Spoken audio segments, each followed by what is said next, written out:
డబ్బు, అనారోగ్యం, ఉద్యోగం, వ్యాపారం, అప్పులతో బాధపడుతున్నారా? మీకోసమే లాంచ్ యువర్ ఫ్యూచర్ ప్రోగ్రామ్.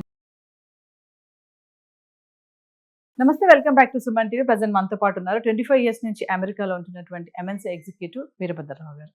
నమస్తే సార్. నమస్కారం సార్, మీరు మనం కొన్ని వీడియోస్లో మాట్లాడుకున్నాం, I-140 గురించి మాట్లాడారు. సరే, ఎందుకు అసలు అది ఏంటి I-140 అంటే? H-1B వీసా ఉన్న వాళ్ళకి ఈ I-140 వల్ల ఏమైనా బెనిఫిట్స్ ఉన్నాయా అంటే ఒకసారి దాని గురించి వివరంగా. అమెరికాలో గ్రీన్ కార్డ్ ప్రాసెస్ 2 రకాలుగా మొదలవుతుంది, 3 రకాలుగా మొదలవుతుంది. ఇంకా ఎక్కువ నెంబర్ రకాలు మనకు తెలియదు. But employment based green card process మొదలయ్యేది ఎట్లా అంటే, ఆల్రెడీ ఒక వ్యక్తి అక్కడ వచ్చి H-1B, అందులో H-1Bలో మళ్ళీ లెవెల్స్ ఉంటాయి డిఫరెంట్గా, EB 1 2 3 అని. అవి ఉండగా H-1Bలో ఉంటున్న ఒక వ్యక్తి గ్రీన్ కార్డ్ అప్లై చేసినట్టయితే ఫస్ట్ జరిగేది, గ్రీన్ కార్డ్ అప్లికేషన్ పెట్టినప్పుడు labour certification. So already H-1B సంపాదించుకోవడం కోసం ఒక లేబర్ సర్టిఫికేషన్ చేయాల్సి ఉంటుంది. లేబర్ సర్టిఫికేషన్ అంటే అర్థం ఏంటంటే, ప్రాస్పెక్టివ్ ఎంప్లాయర్, ఏ టాటానో, విప్రోనో, ఇన్ఫోసిసో, కాగ్నిజెంటో, వాళ్ళు ఏమని చెప్తారంటే గవర్నమెంట్కి, మాకు పలానా స్కిల్, లెట్స్ ఈ రోజున AI or data analytics skill మంచి పాపులర్గా ఉంది. సో ఈ AI స్కిల్లో ఈ పర్టికులర్ స్కిల్స్ వచ్చిన, ఇందులో మళ్ళీ 2 ఏళ్ళో 3 ఏళ్ళో 5 ఏళ్ళో ఎక్స్పీరియన్స్, AI వచ్చే 3 ఏళ్ళు కాబట్టి 5 ఏళ్ళని రాస్తే అది చండాలం అయిపోతుంది. అలా కాకుండా డేటా అనలిటిక్స్ ఉందనుకుందాం. So data has been around for probably 40 years now. So data analytics అనే ఒక రోల్ మాకు ఓపెన్ అయింది. ఇందులో మాకు 10 ఏళ్ళ ఎక్స్పీరియన్స్ ఉన్న ఒక రిసోర్స్ కావాలి. అతని కోసం మేము వెతికితే, అంటే మేము పేపర్లో అడ్వర్టైజ్మెంట్ ఇచ్చినట్టయితే, మాకు ఇదిగో ఈ 50 రెజ్యూమేస్ వచ్చాయి. మేము వాళ్ళతో మాట్లాడాము, అందులోంచి మాకు ఎవరు పనికి వచ్చేవాడు దొరకలేదు. కాబట్టి మేము ఒక ఓవర్సీస్ రిసోర్స్ని తీసుకురాదలుచుకున్నాం, ఫారెన్ వర్కర్ అని చెప్పి వాళ్ళు డిపార్ట్మెంట్ ఆఫ్ లేబర్కి పర్మిషన్ కోసం అప్లై చేసుకోవాలి. వాళ్ళు ఇష్యూ చేసిన అడ్వర్టైజ్మెంట్, వాళ్ళకు వచ్చిన రెజ్యూమేస్, ఎన్ని రోజులు వీళ్ళు ఎక్కడ ఏ పేపర్స్లో అడ్వర్టైజ్ చేశారు, ఆ అడ్వర్టైజ్మెంట్ ఎంత సింపుల్గా ఉంది, ఇవన్నీ గైడ్లైన్స్ ఉన్నాయి. ఆ గైడ్లైన్స్, ఆ ప్రాసెస్లోకి వెళ్ళి లేబర్ సర్టిఫికేషన్ అంటే, ఈ ఒక ఎంప్లాయీని నువ్వు హైర్ చేయొచ్చు అని డిపార్ట్మెంట్ ఆఫ్ లేబర్ మీకు అప్రూవల్ ఇస్తుంది. అతనికి మీరు ఎంత శాలరీ ఇవ్వబోతున్నారన్నది కూడా అందులో మీరు మెన్షన్ చేయాల్సి ఉంటుంది. సో అది ఇంతకు ముందు, నాకు లేటెస్ట్గా ఇప్పుడు మినిమం నెంబర్ ఎంత ఉందో నాకు తెలియదు కానీ, and these minimum salaries by job codes అంటారు దాన్ని. By job code minimum salary ఏంటి అనేది ఒక్కొక్క స్టేట్కి ఒక్కొక్క లెవెల్లో ఉంటుంది. మొత్తం కంట్రీ కలిపి ఒక నెంబర్ ఉండదు.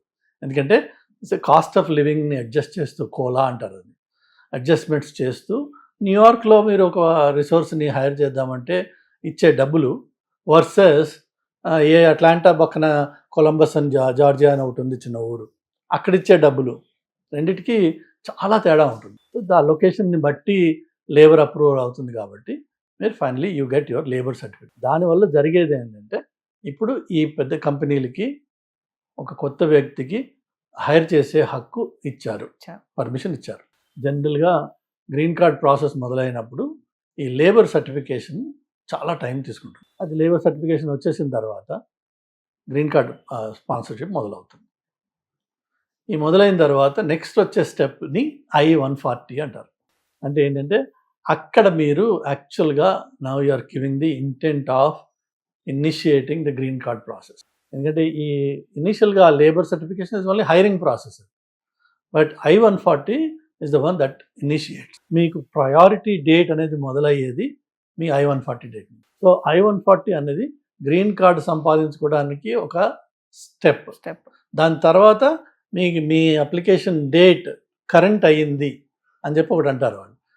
ఆ డేట్ కరెంట్ అయిన రోజున మీరు అడ్జస్ట్మెంట్ ఆఫ్ స్టేటస్కి అప్లై చేసుకునే అవకాశం ఉంటుంది. అప్పుడే మీకు వచ్చేది, అప్పుడు మీరు గ్రీన్ కార్డ్కి అప్లై చేయొచ్చు. ఈ లోపు మీ దగ్గర ఉండేది ఏంటంటే H-1B, I-140 అప్రూవల్ అయిపోయింది.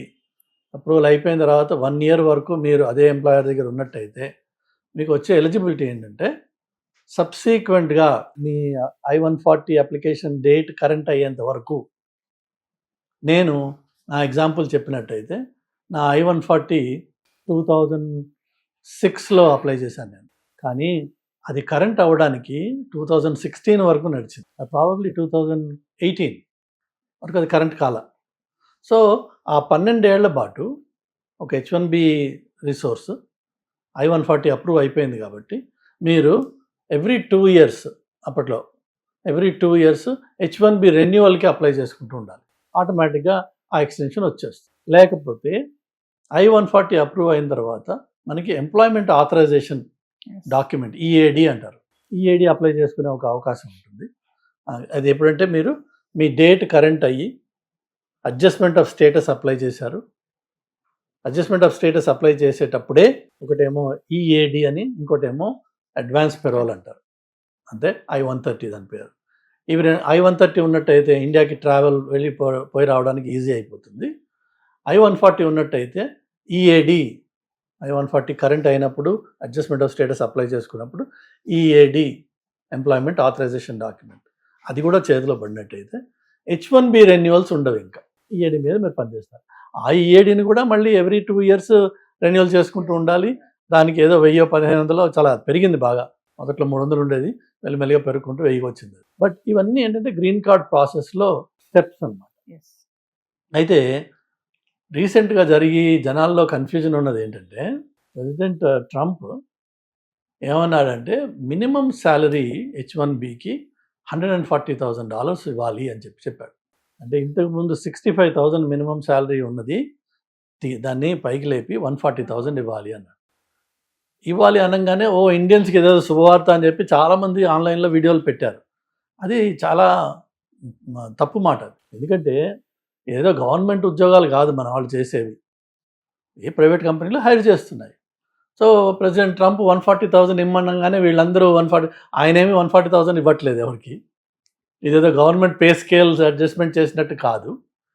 చెప్పేది ఏంటంటే నువ్వు నెక్స్ట్ అప్లికేషన్ ఎవరికైతే పెట్టబోతున్నావో, ఇంతకుముందు 65కి హైర్ చేసుకుని తీసుకొచ్చావుగా, నీకు 65కే మేము నీకు పర్మిషన్ ఇచ్చాం డిపార్ట్మెంట్ ఆఫ్ లేబర్ సర్టిఫికేషన్లో.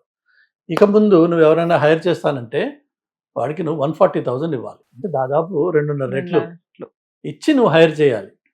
దాని అర్థం ఏంటంటే హైర్ చేయొద్దురా బాబు అని చెప్పాడు. సో అదొక indirect way of discouraging people from bringing foreign labour తప్ప ఆ 140,000 ఆయన ఇమ్మన్నది it's not a good news to anybody, it's actually bad news. ఎందుకంటే అమెరికాలో ఉన్న ఇండియన్స్ మోర్ దెన్ 90% పీపుల్ వాళ్ళు they only make less than $100,000 per year. So 100 ఇప్పుడు నువ్వు సంపాదించట్లేదు, నీకు మళ్ళీ 140 ఇచ్చి ఎవరు తీసుకొస్తారు నిన్ను? వాళ్ళు ఏం చేస్తారంటే 140 ఇవ్వకుండా అవుట్సోర్సింగ్ ఆపర్చునిటీస్ చూస్తారు. ఇండియాలో దానికి 3 తీసుకురావచ్చు కదా. సో I-140కి 140,000కి కన్ఫ్యూజన్లో చాలామంది శుభవార్త అని చెప్పి పెట్టుకున్నారు. అది తప్పు. ఫస్ట్ ఆఫ్ ఆల్ ఇక్కడ ఎవరో ఒక అడ్వకేట్ కూడా ఆయన ఒక లెంగ్దీ ఎనాలిసిస్ ఇచ్చాడు దానికి. Basic assumption is wrong. So I-140 is a process step with in green card application. అదొక మేజర్ మైల్ స్టోన్. అది ఇటు I-140K is a discouragement from hiring foreign labour. అది తేడా రెండిట్లు.